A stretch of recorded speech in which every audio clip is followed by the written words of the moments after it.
Sementara itu, pesta demokrasi berlangsung seru ketika Capres-Cawapres melakukan kampanye sesuai dengan kapasitas masing-masing sambil mempersiapkan diri menuju debat Capres-Cawapres pada 7 Januari 2024.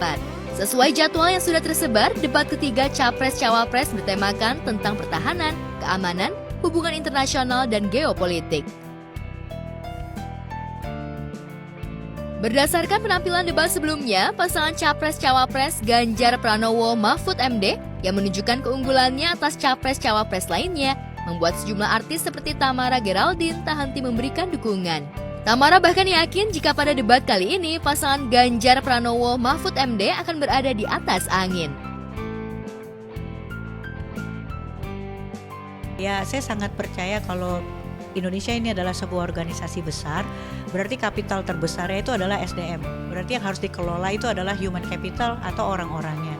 Nah, saya sangat percaya dengan pemimpin itu yang punya leadership. Jadi pemimpin yang punya leadership itu bukan bosi ya. Karena kalau bosi sama leadership itu hal yang berbeda. Itu bisa dilihat dari bagaimana dia memimpin. Nah, itu penting. Hari-hari ini itu sebenarnya yang bisa di applicable gitu ya, di apply dengan karakteristik negara kita, karakteristik rakyat gitu. Itu cuma leadership servant leadership. Jadi kepemimpinan yang melayani.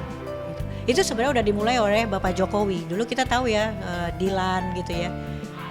Pemimpin yang melayani, digital apa tuh waktu itu, pokoknya semuanya serba melayani. Itu udah benar, belusukan. Nah, saya ngelihatnya itu ada di Ganjar dan juga Mahfud. Dia punya servant leadership. Jadi kalau dulu Jokowi belusukan, Ganjar nih belusukan plus nginep gitu.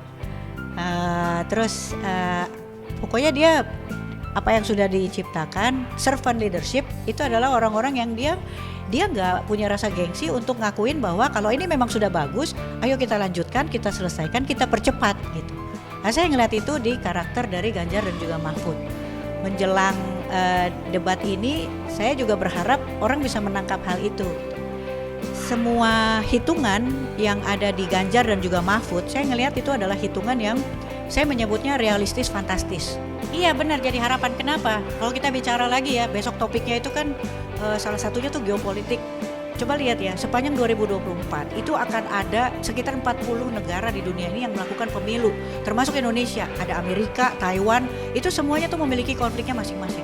Nah, kita nih hari ini, kita tuh percaya geopolitik itu berimbas banyak, terutama dengan perekonomian, bisa sampai mengguncang 41% gitu perekonomian. Kita hari itu diajak untuk benar-benar melek sama pemilu, semua tuh harus melakukan bagian naturalnya. Jangan sampai nggak berangkat ke pemilu, peduli dengan hak suaramu. Saya berharap Pak Ganjar tuh akan apa adanya aja gitu, akan ya dengan orangnya yang memang kelihatan, memang dia santai gitu. Apa yang dia lakukan semua kan sebenarnya udah ngelihat gitu. Saya ngelihat, saya nggak penuh kekhawatiran. Pak Ganjar besok dia akan tampil, he will walk the talk gitu.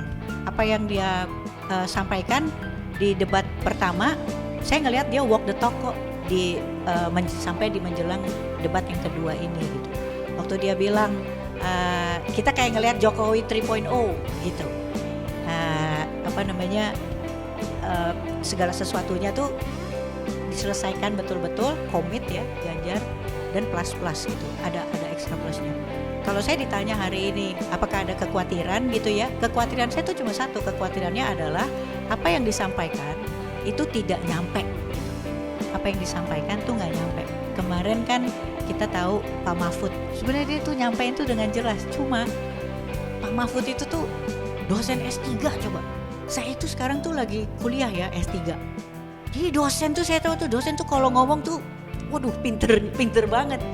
Dan itu yang saya khawatirkan, akhirnya nggak nyampe ke orang-orang, seolah-olah apa yang kemarin dijawab sama Profesor Mahfud itu nggak menjawab, padahal itu menjawab banget.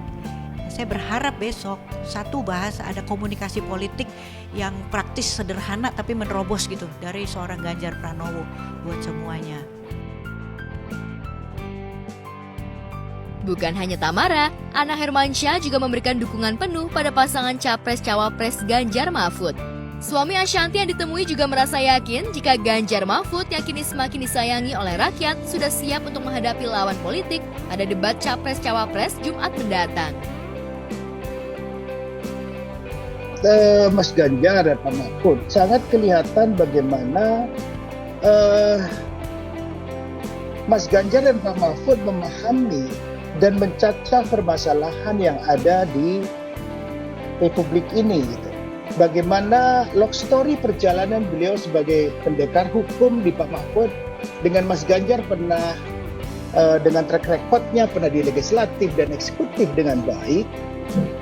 Nah ini menjadi modal yang cukup luar biasa untuk menyelesaikan 278 juta permasalahan masyarakat Indonesia. Dan bagaimana keluasan pulau-pulau 17.000 pulau tersebut. Nah, dengan adanya 86 ribuan desa di seluruh Indonesia, ini hal yang tidak mudah. Tapi pengalaman-pengalaman yang dimiliki oleh Mas Ganjar maupun Pak Mahfud dalam menyelesaikan bidang-bidang nanti, ini cukup dibutuhkan kekiniannya untuk bagaimana Indonesia bisa menuju 2045. Kenapa saya bicara begitu? Kalau kita bicara ekonomi, kita bicara apapun di Indonesia, bahwa penegakan hukum sangat sesuai dengan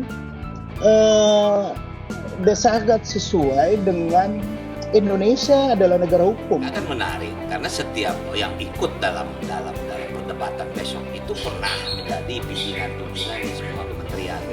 Ya. Nah ini akan mempunyai satu visi.